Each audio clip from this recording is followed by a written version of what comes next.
Salts. A salt is really just another name for an ionic compound.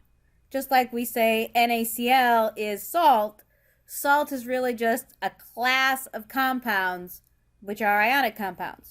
Now, the reason they figure into this chapter is because a salt is what you get when you combine an acid and a base.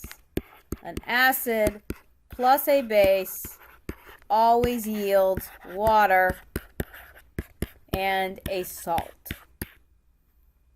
Now, here's the thing about salts. We're used to thinking of salts as neutral. NaCl, again, the quintessential salt, a solution of NaCl, that is, does have a pH of 7. It is neither acidic nor basic.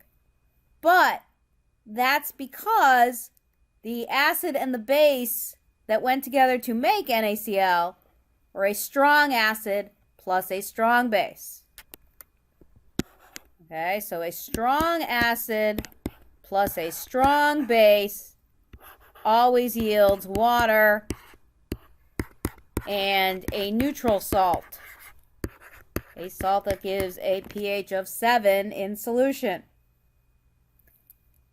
But what if one of these guys, the acid or the base, is weak? Remember what we learned in class about acids and their conjugate, bases and their conjugate. That's all that really a salt is. It contains the conjugate of an acid and or a base.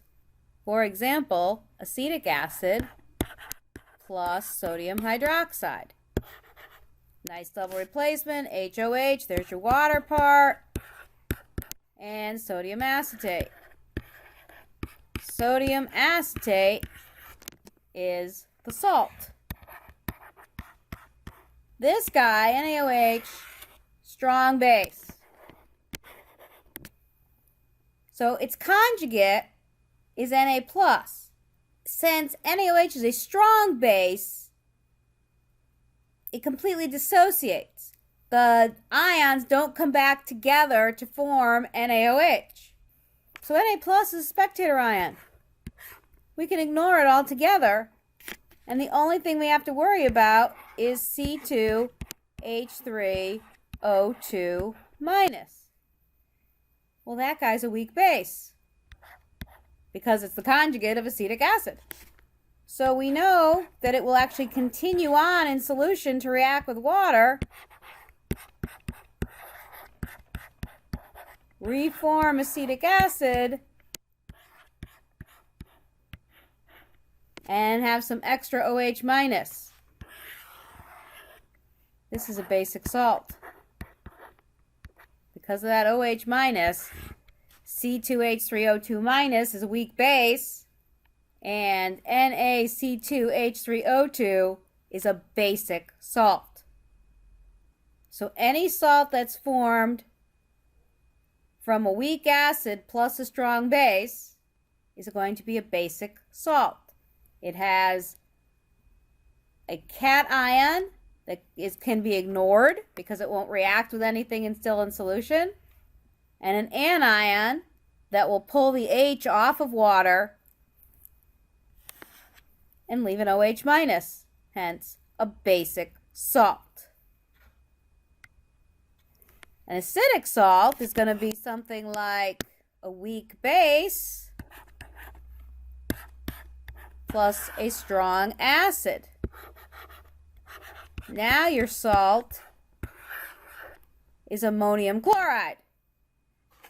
Once again, the chloride part comes from something strong.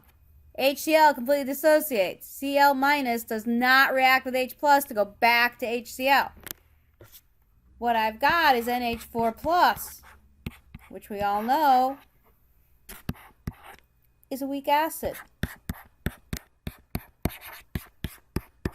That H+ that gets formed means a weak acid.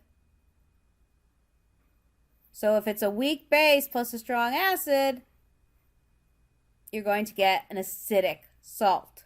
Okay, so to summarize, a salt is simply an ionic compound.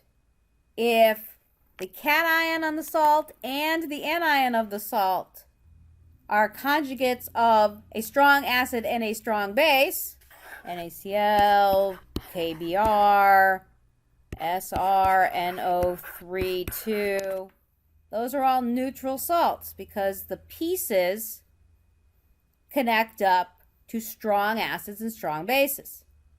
In general, a group 1 cation or a group 2 cation is always a spectator ion. It can always be ignored. The anions that can be ignored are halogens, except for F minus, of course, because HF is weak, and the anions that go with strong acids. Remember what the strong acids are, HNO3, so NO3 minus is a spectator. ClO4 minus, ClO3 minus. All those conjugates of strong acids and strong bases, those are all spectator ions.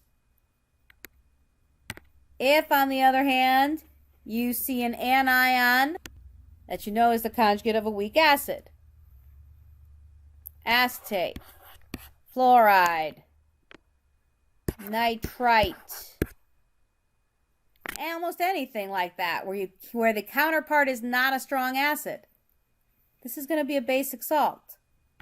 If, on the other hand, you see a cation that comes from a weak base, so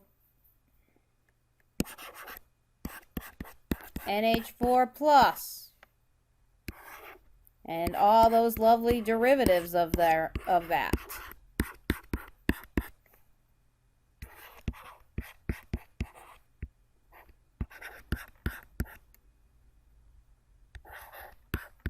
Things that look like this. That's going to be an acidic salt.